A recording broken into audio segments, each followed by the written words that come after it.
오늘 본문은 이제 가나안 전쟁이 다 끝났습니다.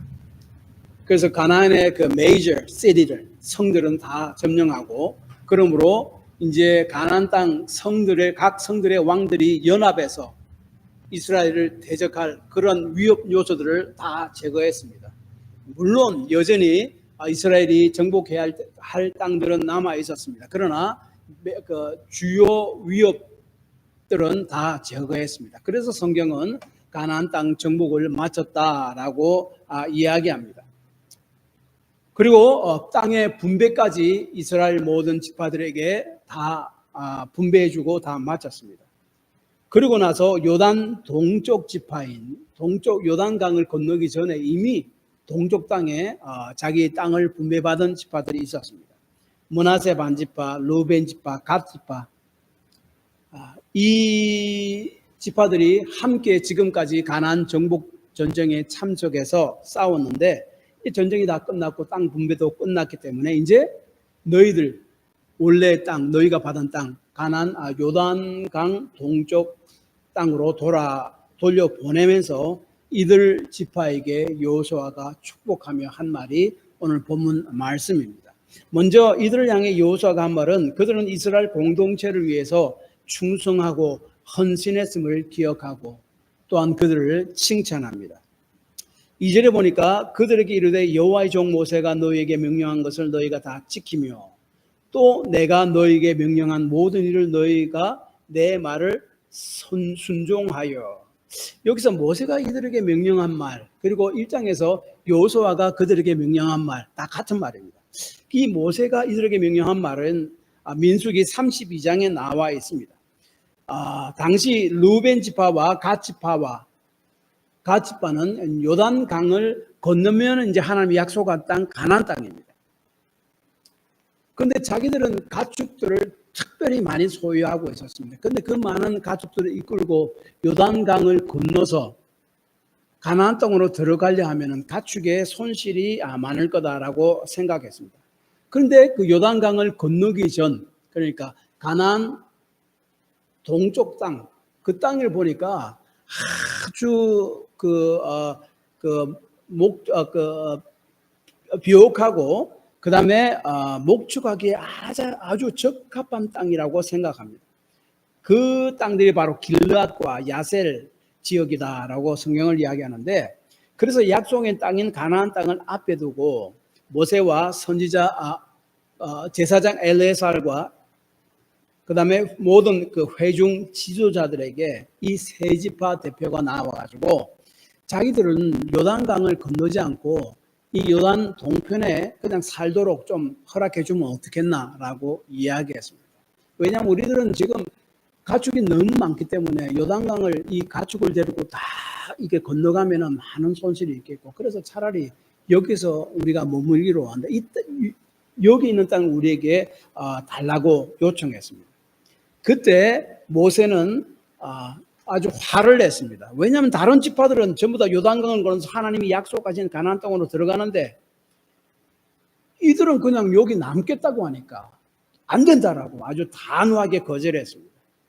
왜 그러냐면은 그런 행동은 다른 형제들, 즉 나머지 9지파를 낙심하게 만들기 때문이다라고 이야기합니다. 그래서 그 민수기 32장 7절에 이렇게 얘기합니다. 너희가 어찌하여 이스라엘 자손에게 낙심하게 하여서 여호와께서 그들에게 주신 땅으로 건너갈 수 없게 하려 하느냐. 다시 말하면은 너희들이 함께 안 건너가고 너희들이 여기 남아 있겠다 하면은 다른 백성들이 얼마나 낙심하겠느냐. 저 사람들 다 빠지네. 그럼 우리는 뭐냐? 우리는 힘들게 왜 요단강 건너가서 힘들게 왜 또 싸워야 되냐? 그래서 하나님이 명령하신 그 가나안 땅에 들어가지 못하게 만들잖아요. 왜 낙심케 하느냐 했습니다. 그리고 나서 모세가 한 말이, 너희가 지금 이렇게 하는 행동이 이전에 너희 조상들이 가네스 바네아에서 정탐꾼들이 한 말과 똑같아라고 이야기합니다. 정탐꾼이 뭡니까? 가네스 바네아에서 이제 그때 벌써 한 38년 거의 그리고 38 거의 뭐 40년이 됩니다. 45년쯤 됩니다. 지난 그 시간인데, 그때 사실 이스라엘 백성들이 순종만 했으면은 벌써 가나안 땅에 들어갔어야 됐습니다. 그런데 그 가나안 바네에서 모세가 정탐꾼을 12정탐꾼을 가나안 땅에 정탐하러 보냅니다. 그래서 그 돌아와서 그 중에 10정탐꾼이 가나안 땅은 하나님이 말씀하신 대로 정말로 비옥한 땅이지만은 그곳에 있는 사람들은 신태가 거인같이 장대하고 그들은 아주 싸움을 잘하는 용사들이라서 우리는 그들을 도중무지 이길 수가 없다. 들어가면 우리는 다 죽는다라고 했습니다. 그때 한 말씀이 바로 뭐라고 이야기하는가 하면은 민수기 32장 14절이 사실입니다. 한 말씀이 민수기 32장 9절입니다. 너희들은 그때 그 열정탐꾼이 이스라엘 자손을 낙심케 하여서 여호와께서 그들에게 주신 땅으로 갈 수 없게 하였느니라. 그때도 열정탐꾼이 하나님의 약속의 말씀만 믿고 나가면 되는데, 하나님이 일하실 것인데 약속의 말씀을 믿지 않고, 그러므로 자기의 말 때문에 다른 모든 이스라엘 백성들을 낙심케 했다는 거예요. 그래서 믿음에 떨어지게 만드는 거예요. 그래서 금방 그 가나안 땅에 들어가면 되는데, 그것으로 인해서 40년 동안, 거의 38년 동안 광야를 방황하게 됩니다. 그래서 지금 루벤, 갓, 그리고 므낫세 반지파가 우리는 가나안 땅에 들어가지 않고 요단 동편에 그냥 머물겠습니다, 그렇게 해달라고 요청하는 것은, 그렇게 하면 다른 지파들을 다 낙심케 만들고 믿음에 떨어지게 만들고, 그것은 엄청난 죄다라고 해야 하는데, 그 죄에 대해서 민수기 32장 14절이 보라, 너희는 조상의 대를 이어 일어난 죄인의 무리로서 이스라엘을 향하신 여호와의 노를 더욱 심하게 만들었다. 너희가 하는 것은 죄고 여호와의 노를 이렇게 불러일으키는 그런 행동이다라고 강하게 이야기하죠. 그러자 이 므낫세 반지파, 갓, 그리고 루벤 지파는요, 사실은 자신들은 그냥 여기에 자신들만 여기 이 요단 동편에 머물려고 한 것이 아니고, 먼저 우리 가족을 위한 집들을 다 건축하고 난 다음에, 그 다음에 우리들이 제일 먼저 선봉에 서서 요단강을 건너서 가나안 땅 정복 전쟁에 참여하겠다. 그리고 가나안 땅을 완전해서 땅을 다 나머지 이스라엘 지파들에게 분배하기 전까지는 우리는 돌아오지 않겠다. 그러니 허락해 주소서. 그 이야기를 모세는 허락합니다. 그리고 이 세 지파는 하나님 앞과 모세와 그리고 이스라엘 모든 족장들과 앞에서, 그리고 엘르아살 제사장 앞에서 자기의 약속을 합니다. 맹세합니다. 그런데 3절에 보니까 그 맹세를 너희들이 과연 지켰다라고 이야기하는 거예요. 오늘까지 오래도록 너희가 너희 형제를 떠나지 아니하고 오직 너희의 하나님 여호와께서 명령하신 그 책임을 지키시도다. 오랫동안이 얼마 동안입니까? 쭉 계산해 보면은 어떤 학자들은 보통 7년이라고 말 많이 하는데 5년 아니면 7년입니다. 5년 아니면 7년입니다. 그래서 많은 사람들이 그냥 7년으로 그냥 이야기하기도 합니다. 그 7년 동안 자기 가족들은 다 내버려 두고 이 세 지파가 다른 형제들을 위해서 가나안 정복 정복에 참석했습니다. 그리고 제일 선봉했었다고 성경은 이야기합니다. 그래서 가나안을 다 정복하고 땅의 분배가 끝나고 난 다음에 이제 여호수아는 그들을 불러서, 그래, 수고했다. 너희들이 하나님 앞과 우리들 앞에서 한 약속을 정말로 끝까지 신실하게 지켰고 너희 형제들을 위해서 너희들은 정말로 열심히 싸웠다 하면서 축복하면서 이제 보내주는 사건이 오늘 본문 말씀입니다.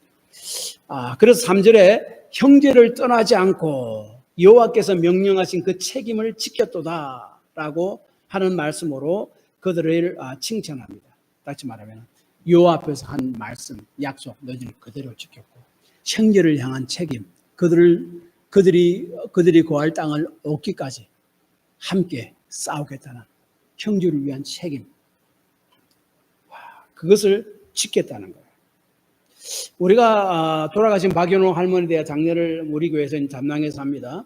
그래 할머니 요청대로 우리 화장을 하고, 근데 뭐 사실은 그냥 죄를 그냥 이렇게 뿌려고 그래 화장 이렇게 장례를 다 마치도 됩니다.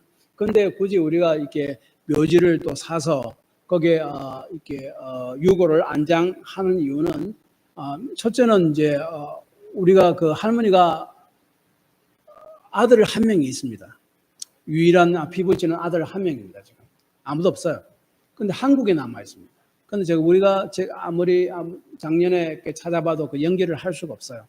근데 만약에 그 아들과 연락이 닿으면은 그 아들이 다음에라도 와서 할머니 요새 올 수 있게끔 그래 만드는 게 첫째 목적이고, 그 다음에 한 가지 더는 저는 생각하기로는 그 할머니가 80세 예수를 믿고 그 다음에 우리 교회 세례를 받았어요.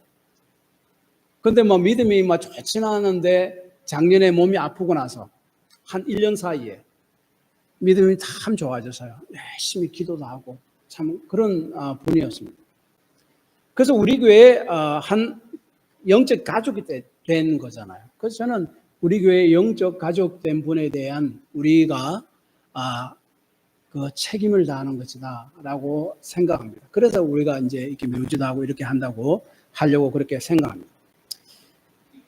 그래서 여기서 이야기하는 것이 이 므낫세 반지파, 갓 지파, 루벤 지파들, 그들이 하나님을 향한 충성과 헌신과 책임을 다했지만 또한 땅을 얻지 못한 나머지 9지파에 대한 헌신과 충성과 책임을 다했다.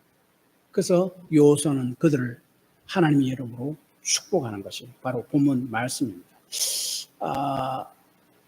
디모데후서 4장 7절 8절 말씀에 오늘 이 말씀 보니까 그 디모데후서 4장 7절에서 8절 말씀이 생각납니다. 사도 바울이 이렇게 이야기했죠. 나는 선한 싸움을 싸우고 나의 달려갈 길을 다 마치고 믿음을 지켰으니 이제후로는 나를 위하여 의의 밀권이 예비되었으므로 곧 오로신 재판장이 그날에 내게 주실 것이며 내게만 아니라 주의 나타나심을 사모하는 모든 자에게입니다. 자기는 하나님 앞에 충성과 헌신과 그리고 하나님이 자기 주신 그 책임을 다 했다. 이제 하나님이 하나님 앞에 갈 일만 남았다. 그때 하나님께서 나의 모든 헌신과 충성과 책임 다함을 인정해 주실 것이다. 그런 확신을 가지고 이 삶을 마감했습니다. 이러한 확신의 삶이 저와 여러분에게도 있기를 바랍니다. 그 다음에 이제 여호수아가 그러면서 이제 그들을 축복하고 이제 돌려보내면서 한 가지 권면을 하죠. 실제로 두 가지 권면을 합니다. 첫째 권면은 뭔가 하면은 하나님의 율법을 잊지 말고 지키라. 그 말이 뭔가 하면 하나님에 대한 충성을 계속해 나가라. 하나님이 너희들에게 지금까지 신실하셔서 이 가나안 땅을 차지하게 하지 않았느냐. 그러므로 너희도 앞으로 하나님을 향해 신실한 삶을 계속적으로 살아가라. 그 권면의 말씀을 합니다. 그 4절을 보면은 그 이들의 수고를 인정하고 칭찬하고 나서 너희 형제에게 안식을 주셨으니라고 이야기하면서 이제 하나님의 율법을 돌아가거든 하나님의 율법을 충실되게 지켜라라고 이야기합니다. 그 제가 여기서 잠깐 한 가지 언급할 것은 너희 형제에게 안식을 주셨다. 이 안식이라는 말이 여러분 여호수아서를 보면은 많이 나옵니다. 여호수아서 안식이라는 말은 가나안 땅에 그 주요 성들을 정복하고 그래서 그 가나안 땅에 왕들이 다시는 연합해서 자기들을 이스라엘을 대적하지 못하게 만든 것.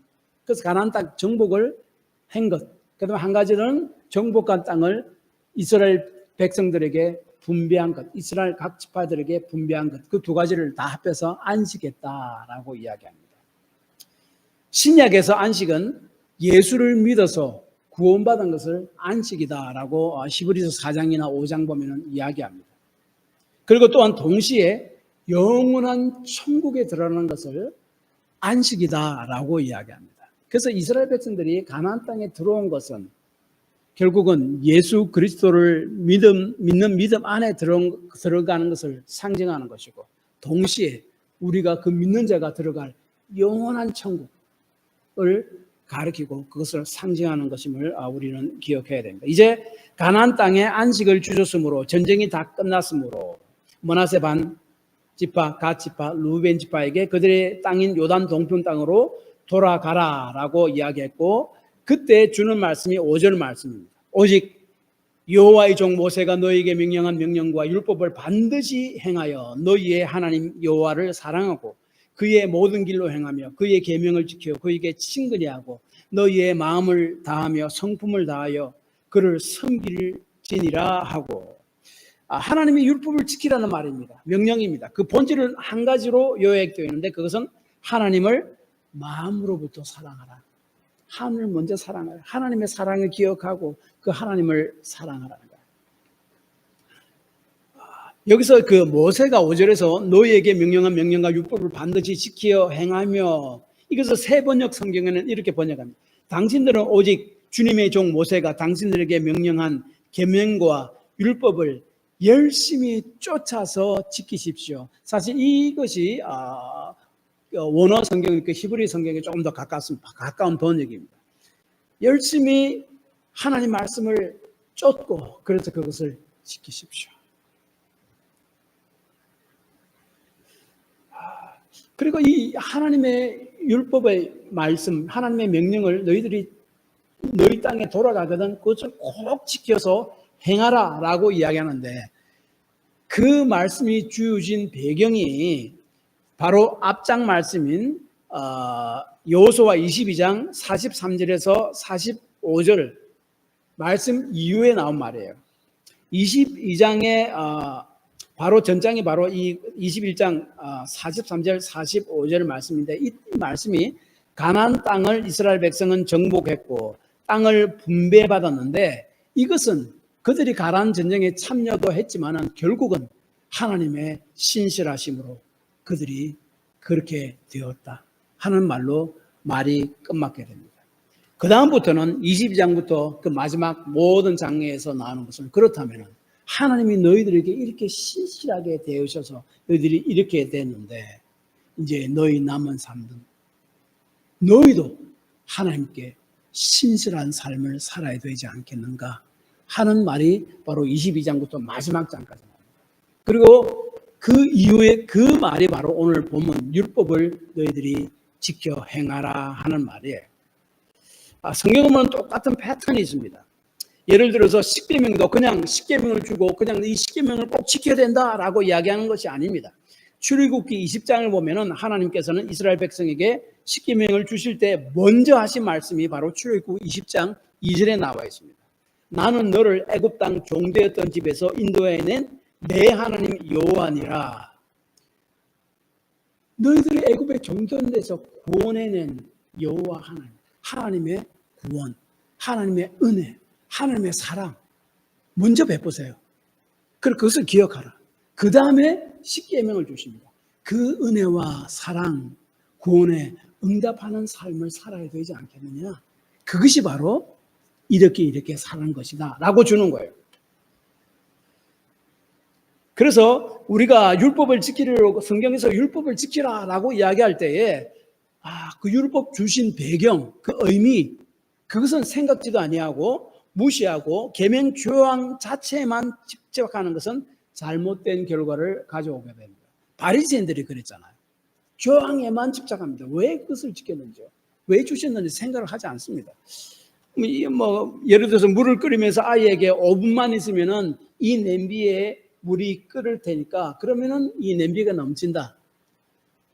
그때 불을 꺼야 된다라고 가르쳤습니다. 근데 아이가 딱 불을 켜서 그 냄비를 딱 기다리고 있는데 5분이 되기 전에 끓어가지고 물이 막 넘칩니다. 근데 아이고 5분이 되어서야 이렇게 불을 끄라고 했으니까 확 넘치더라도 한 4분 돼서 물이 벌써 끓고 넘치는데 1분을 더 기다려가지고 물이 다 넘쳐버립니다.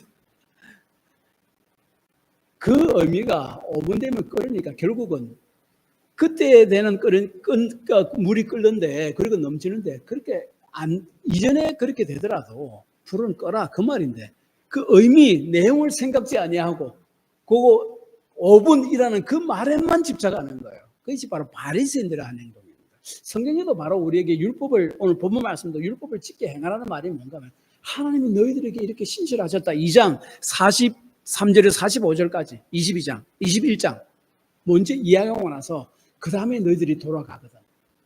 너희도 하나님 앞에 하나님께 신실한 삶을 살아야 되지 않겠는가? 그 신실한 삶을 어떻게 사는가? 하나님이 너에게 주신 말씀, 율법을 그대로 지켜 행하는 것이다. 그래서 하나님을 사랑하라고 이야기하고 그 다음에 마음과 성품을 다해서 그렇게 지키라고 이야기하고 5절에 보면, 그 다음에 5절에 보면, 하반절에 보면 그에게 친근하게 하라고. 하나님이 우리에게 선을 베풀었잖아요. 신실했잖아요. 그래서 우리가 하나님 앞에 친근해야 되죠. 친근하다는 그 뜻이 뭔가 하면 cling, 꽉 붙는 거, 꽉 붙는다는 말이에요. 꽉 붙어 있는단 말이에요. 접착제라는 말이에요. 하나님의 은혜와 사랑을 생각하고 그 하나님 앞에 꽉 붙더라고요. 좋아하는 사람이 있으면 꽉 달라붙지 않아요. 또 그것을 지금 이야기합니다. 하나님을 그렇게 클링해라. 꽉 붙들어라. 그렇게 하나님을 사랑하는 마음을 가지고 하나님의 율법을 너희들이 하나하나 행해라 하는 것을 이야기합니다. 결국 고향으로 돌아가는 이 세 지파들에게 여호수아가 하나님을 대신하여 말한 것은 하나님은 너희들을 향해 너무너무 신실하셨다. 그래서 그 하나님의 너희를 향한 신실하심을 기억하고 너희도 하나님을 향해 신실한 삶을 살아라. 그 신실한 삶이란 바로 율법을 마음으로 행하는 것이다 라는 것을 이야기합니다.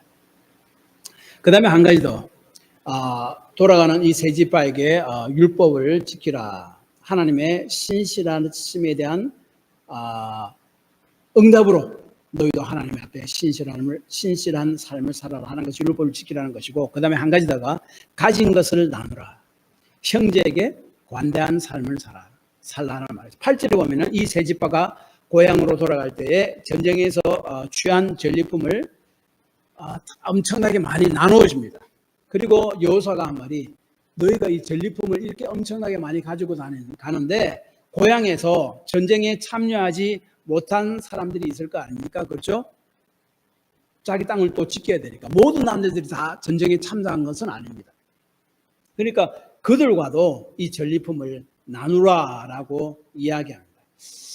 전쟁에 참여한 자나 참여하지 못한 자나 그 전쟁에서 잃은 전리품을 나누라는 명령을 이미 하나님께서 이전에 이미 말씀하셨어요. 신명기 31장 27절에 보면은 그 얻은 물건을 반분하여 그 절반은 전쟁에 나갔던 군인에게 주고 절반은 회중에게 주고, 전쟁에 나가지 못한 사람에도 똑같이 나누라는 거예요. 그리고 이 명령을 다윗이 충실히 지키는데 사무엘상 39장에 보면은 그 아말렉 사람을 쫓아가지고 막 전쟁을 이깁니다. 그런데 너무 힘들어가지고 끝까지 쫓아가지 못하고 낙오돼서 쉬고 있었던 군사들이 있었습니다. 근데 이 아말렉 사람들을 쫓아가서 그들을 전멸시키고 수많은 전리품들을 가지고 옵니다. 그때 다윗이 또 같이 힘들어서 함께 가지 못한 그 사람들과 나누라 하는데 그 전쟁에 참여한 사람들은 나누지 않겠다고 그럽니다. 왜 나눕니까? 저 사람들은 이게 전쟁에 끝까지 참여도 못했는데. 근데 다윗은 아니다. 나눠주라라고. 하나님의 말씀을 그대로 실천한 거죠. 그래서 전쟁에서 얻은 전리품을 나누라는 말씀은 또 보면은 전쟁에서 너희들이 가서 싸워서 이긴 것, 그래 너희들이 참여했고 너희 수고했지만은 결국은 하나님께서 너희와 함께 하셔서 하나님이 주신 승리이다. 그것을 기억하라는 거예요. 그래서 하나님 주신 것을 그에 참여하지 못한 형제들과도 나누라 하는 말입니다. 성경에는 공의와 정의라는 말이 항상 함께 나옵니다. 아모스서 5장 24절 오직 정의를 물같이 공의를 마르지 아니한 강같이 흐르게 할지니라. 정의는 그 법적인 용어로 쓰이는데 돈이 많다고 벌을 적게 내리고 돈이 없다고 법을 아주 세게 적용시키고 그것은 정의롭지 못한 거잖아요. 돈이 많은 자나 돈이 없는 자나 같은 법을 똑같이 적용시키는 것이 바로 정의라고 합니다. 그런데 공의라고 하는 것은 정의를 바탕으로 해서 필요에 따라 다르게 적용하는 것을 공의라고 합니다. 예를 들어서 아버지가 엄청나게 많은 재산이 있었습니다. 그런데 그 세 아들이 있었습니다. 아버지가 돌아갈 때에 돌아가실 때에 다섯 아들이 있었습니다. 다섯 아들에게 5분의 1씩 나눠주라 했습니다. 그것은 정의입니다. 그렇죠? 동등하게 나눠주는 것. 근데 다섯 아들 중에 한 명이 사업식 뺏으면 너무나 힘든 삶을 삽니다. 집도 제대로 없이 이렇게 밖에 그냥 쫓기다시피 막 그렇게 가난하게 살아갑니다. 그때 정의롭게 분배받은 5분의 1을 나머지 네 형제들이 거기서 좀 더 떼어내어서 그 힘들게 사는 형제들에게 나눠주는 것은 공의라고 합니다. 공의. 이제 다릅니다. 그래서 성경은요, 정의를 이야기하지만 항상 공의와 함께 이야기해요. 정의롭게 하되 공의도 행하라. 정의와 공의. 그래서 이 같이 전쟁에 참여하지 못한 자들에게 나누라는 말이 뭡니까? 사실은 그래, 똑같이 나눠주는 것은 정의를 실천하는 겁니다. 그 중에서 같이 참석하지 못한 사람들을 위해서도 나눠주는 것은 공의를 실천하는 거예요. 하나님이 정의의 하나님이고 공의의 하나님이기 때문에 그렇습니다. 그래서 주신 모든 것은 결국 하나님께서 주신 것임을 잊지 말라 하는 그 말이죠. 결론적으로는 이런 말씀입니다. 오늘 말씀을 관통하는 중요한 주제는 형제에게 책임을 다하는 겁니다. 그럼 먼저 이들은 하나님께서 주신 책임을 다했습니다. 요단강을 건너 가나안 땅에 가서 전쟁이 끝이기까지 하겠다고 약속한 것, 주신 그 하나님의 명령 끝까지 지켰습니다. 이 므낫세 반지파와 갓지파와 르우벤 지파 이 세 지파는 끝까지 다 지켰습니다. 하나님께서 주신 책임을 다했습니다. 그리고 형제들에게 대한 책임을 다했습니다. 아직 땅을 얻지 못한 그 형제를 위해서 싸움으로 거의 5년에서 7년 동안 고향에 돌아가지 못하고 싸움으로 그 책임을 다 감당했습니다. 그리고 이제 돌아가서도 전쟁에 참여 못한 형제들과 전리품을 나눕니다. 다시 말하면 형제들을 위해서 함께한 공동체를 위한 책임을 다하고 헌신을 했다. 그리고 그들은 하나님의 선하심에 반응해서 하나님의 말씀을 따르고 그리고 그러한 행동을 하고 하나님에 대한 또한 형제에 대한 책임을 다하는 삶을 살았다라고 이야기합니다. 이렇게 우리가 우리에 향한 하나님의 선하심에 반응하며 하나님께서 우리에게 주신 책임을 그리고 우리 형제들에게 또 자매들에게 주신 책임을 우리가 성실히 충성스럽게 감당할 때에 하나님께서는 우리의 삶을 인정해 주실 것이다 하는 것이 오늘 말씀입니다. 그래서 디모데후서 4장 7절 8절 말씀 사도 바울의 말씀을 한번 읽고 말씀을 마치도록 하겠습니다. 나는 선한 싸움을 싸우고 나의 달려갈 길을 마치고 믿음을 지켰으니 이제후로는 나를 위하여 의의 면류관이 예비되었으므로 주 곧 오르신 재판장이 그날에 내게 주실 것이며 내게만 아니라 주의 나타나심을 사모하는 모든 자도에게니라. 아멘. 기도합시다.